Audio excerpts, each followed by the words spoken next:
కాంగ్రెస్ అధినేత్రి సోనియా గాంధీ ప్రవేశపెట్టిన 6 గ్యారంటీ స్కీమ్లతో రాష్ట్రంలో party graph అనూహ్య రీతిలో పెరిగిందని పరకాల కాంగ్రెస్ అభ్యర్థి రేవూరి ప్రకాష్ రెడ్డి తెలిపారు.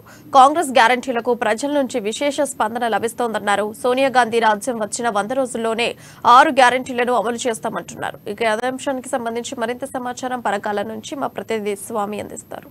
తెలంగాణ రాష్ట్రంలో అసెంబ్లీ ఎన్నికలు సమయం గడుస్తా ఉన్న కొద్దీ మొత్తానికైతే కాంగ్రెస్ దూకుడైతే పెంచిందని చెప్పుకోవచ్చు. తెలంగాణ రాష్ట్ర వ్యాప్తంగా కూడా సోనియమ్మ గాంధీ కూడా అంటే రాజ్యం రావడానికి కూడా 6 గ్యారంటీ కార్డులతో కూడా మొత్తానికైతే కాంగ్రెస్ అభ్యర్థులైతే ప్రచారం దోసుకుపోతుందని చెప్పుకోవచ్చు. మరి ఇప్పుడు మనతో మాట్లాడడానికి పరకాల ఎమ్మెల్యే అభ్యర్థి రేవూరి ప్రకాష్ రెడ్డి గారు ఉన్నారు. వాళ్ళు అడిగి పూర్తిగా వివరాలు తెలుసుకుందాం. సార్, ఎట్లా ఉంది మీరు ప్రచారం?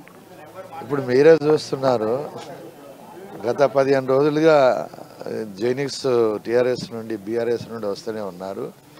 ఓవరాల్గా చూస్తే పరకాల్లో 100% మంచి క్యాడర్ ఉన్నారు.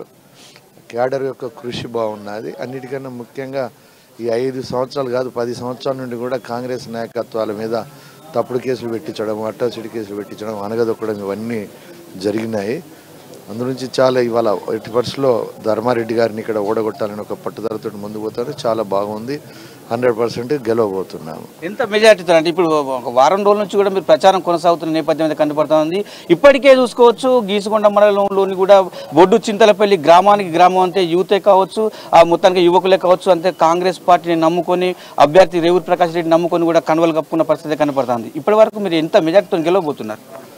మంచి మెజార్టీతో గెలుస్తాం. ఎంత మెజార్టీ దానికన్నా ఇంకా మంచి మెజార్టీతో గెలుస్తాం. ఇంకా ఫర్దర్ మెజార్టీ పెంచుకోవాలనేదే ఈ 10 రోజులు కూడా మా కృషి అంతా మెజార్టీ పెంచుకోవాలనే, స్టేట్లోనే ఒక గుర్తింపు పొందే మెజార్టీ తీసుకొచ్చుకోవాలనేదే మా ప్రయత్నం. ఓకే సార్, ప్రత్యర్థులు కూడా మేము విమర్శలు చేస్తున్నారు, దాన్ని ఎట్లా ఎదుర్కొంటున్నారు? విమర్శలు అంటే రేవూరి ప్రకాష్ రెడ్డి స్థానికుడు కాదు, రేవూరి ప్రకాష్ రెడ్డి వస్తాడు పోతాడు, ఇలా నేను స్థానికంగా ఉన్నానని చెప్పి బీఆర్ఎస్ నేత, బీఆర్ఎస్ ఎమ్మెల్యే అభ్యర్థి, ప్రస్తుతం సిట్టింగ్ ఎమ్మెల్యే ప్రస్తుతానికైతే కార్యకర్తలను ఉద్దేశించి కూడా ఇవాళ నేనే మీ వింటా ఉంటా, రేవూరి ప్రకాష్ రెడ్డి ఆ స్థానికుడు కాదు అని చెప్పి మాట్లాడుతుంది. దాన్ని ఎట్లా చూస్తారు మీరు? అంటే దీన్ని బట్టి అర్థమైతే అది నోరు తెరితే ఎన్ని అబద్ధాలు మాట్లాడతాడో. ఎందుకంటే ఆత్మకూరు హారిజన్నాది, మా మూలాలు ఆత్మకూరు. ఇప్పటికి కూడా మాకు ఆత్మకూరు, పెంచలపేట, నీరుకుల్ల శివార్లలో మాకు ల్యాండ్స్ కూడా ఉన్నాయి. కేశపురం, నీరుకుల్ల, పెంచలపేట అన్నీ కలిసే ఉంటాయి. అంటే ఆయనది మాత్రం ఎక్కడిది ఏదో సింగారం అనేవాళ్ళు చూసిన, దొంగల సింగారం అనేవాళ్ళు. ఆ దొంగల సింగారం నుండి వచ్చిన గుణం, ఆ నేచర్ పోనట్టున్నది ఇంకా ధర్మారెడ్డికి. ఆయన అసలు ఈ నియోజకవర్గానికి ఏ రూపైనా సంబంధం లేదు. ఆయన ఉన్నది ప్రగతి సింగారం వాళ్ళ ఊరు, షాయంపేట మండలము, భూపాలపల్లి నియోజకవర్గం. అలాంటి వ్యక్తి తను స్థానికుడు అని చెప్పుకుంటాడు అని అంటే నోరు తిడితే ఎన్ని తప్పుడు మాటలు మాట్లాడతాడు అనే దానికి ఇది ఒక ఎగ్జాంపుల్. పరకాల నియోజకవర్గంలో ఎలాంటి సమస్యలు గుర్తించారు? ఇప్పుడు మీరు తిరిగినప్పుడు మీరు ప్రచారం తాగుతూ ఉన్నది, సమస్యలు కూడా మీకు వెంటంటే వస్తూ ఉన్నాయి. ఎలాంటి సమస్యలు గుర్తించారు? అంటే బేసిక్గా ఒకసారి చూస్తే ఏంది అని అంటే, ఒకప్పుడు రెవెన్యూ డివిజన్ ఉన్న బాపద్ది, ఇప్పుడేదో ఎన్నికలు వచ్చినాయని చెప్పి మళ్ళీ రెవెన్యూ ప్రకటించడం జరిగింది. కానీ ఒక మాటలో చెప్పాలంటే పరకాల పరిస్థితి ఏంది అని అంటే, సాయంత్రం 7-8 దాటితే రోడ్ల మీద ఎవరు కనబడరు.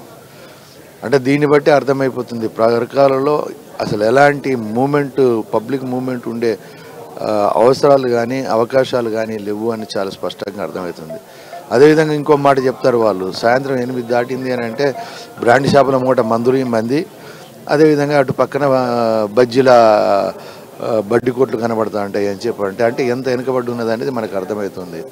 అందునుంచి మనము ఒక ఆలోచన ఉన్నది మనకు, పరకాలను ఒక వ్యాపార కేంద్రంగా అభివృద్ధి చేయడంతో పాటుగా మొత్తం పూర్వ వరంగల్ జిల్లాలోనే ఎట్లయితే గతంలో నర్సంపేట ప్రజల అవకాశం ఇచ్చినప్పుడు ఒక గుర్తింపు తీసుకొచ్చినామో అదేవిధంగా దీని మీద నాకు కొన్ని ఆలోచనలు ఉన్నాయి. రైతులకు సంబంధించిన విషయంలో కానీ, యూత్కు సంబంధించి కానీ, మహిళా సోదరిమణులు, పార్టీ యొక్క ఎజెండాతో పాటుగా, మేనిఫెస్టోతో పాటుగా ఈ 3 అంశాలను కూడా వాళ్ళ యొక్క ఎకనామికల్ స్టేటస్ పెంపొందించే దిశలో నా ఆలోచనలు ఉంటాయి. ఆ విధంగా కృషి చేయడం జరుగుతుంది. చివరిగా చెప్పండి సార్, పరకాల ప్రజలకు మీరు ఎలాంటి సందేశం ఇవ్వబోతున్నారు? చివరిగా పరకాల ప్రజలు నేను ఒకటే విజ్ఞప్తి చేస్తున్నాను, అవకాశం ఇవ్వండి. 100% మీకు ఆర్థికంగా కానీ, సామాజికంగా కానీ ఒక అభివృద్ధి దిశలో ముందుకు తీసుకుపోయి, నేను ఇంతకుముందు చెప్పినట్టుగా పూర్వ వరంగల్ జిల్లాలో ఇప్పుడు ఇది వెనుకబడ్డ ప్రాంతం అని చెప్పి ఒక పేరున్నది, కానీ ముందు లైన్లో తీసుకురావడం జరుగుతుంది. పూర్వ వరంగల్ జిల్లాలో దీనికి ఒక గుర్తింపు గౌరవం అంటే ఒక వ్యాపార కేంద్రంగా కానీ అదేవిధంగా అక్కడ ఉన్న ఈ రైతులు యూత్ మహిళలకు సంబంధించిన వాళ్ళ ఉపాధి అవకాశాలు కానీ పెంపొందించడం వల్ల ఒక మూమెంట్ కూడా డెవలప్ చేయడం జరుగుతుంది. మొత్తానికైతే పరకాల నియోజకవర్గంలోని కూడా అంటే పూర్తిగా కూడా కాంగ్రెస్ మయమైపోతుంది. కాంగ్రెస్లోని కూడా కాంగ్రెస్కు వలసలు వస్తున్న పరిస్థితి అయితే కనపడుతుంది. ఇప్పటికే గీసుకొండ మండలము ఆ పరిస్థితి అయితే మొత్తానికి కాలైన పరిస్థితి అయితే కనపడుతుంది. పరకాల నియోజకవర్గంలో కూడా కాంగ్రెస్ కంచుకోటగా కూడా ఉండబోతుంది. కాంగ్రెస్ జెండా కూడా ఎగరబోతుందని చెప్తున్న పరిస్థితి అయితే కనపడుతుంది. ఇప్పటికే రేవూరి ప్రకాష్ రెడ్డి జోసు కూడా పెరిగిందని చెప్పుకోవచ్చు. రేవూరి ప్రకాష్ రెడ్డి అయితే ఖచ్చితంగా నేను భారీ మెజార్టీతో కూడా పరకాల నియోజకవర్గంలో గెలుస్తానని చెప్పి కూడా ధీమను వ్యక్తం చేస్తున్న పరిస్థితి అయితే కనపడుతుంది. కెమెరా పర్సన్ బాలుతో స్వామి, అమ్మాయి వరంగల్.